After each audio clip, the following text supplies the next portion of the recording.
هو الخطاب شعارات وكلام وخلاص.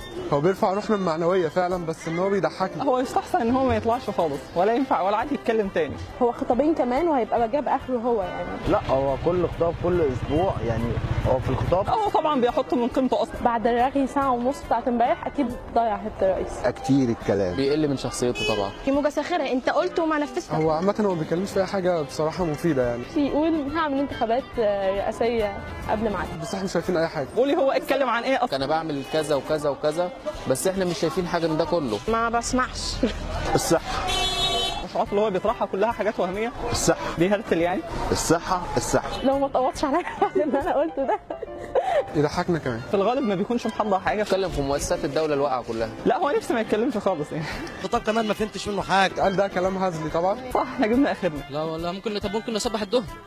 فلما يجيني الجنيه او الاتنين جنيه ابقى اروح اصبح. طب صباح الخير يا مصر.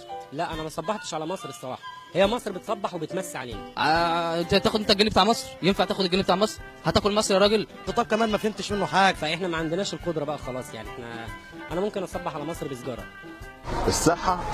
غير اللي هيجي هنا هشيله من على وش الارض، ده اللي فهمته عشان دي لغه كلنا بنقولها. احنا عايزين حد يصبح، احنا عايزين نشتغل. في ازمه دولار، اللي معاه دولارات يصبح بالدولار.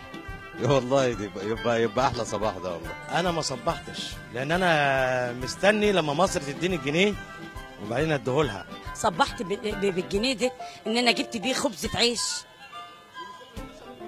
جبت خبزه عيش وجبت فطار لعيالي. ازاي ان انا اصبح وادي الجنيه لمين؟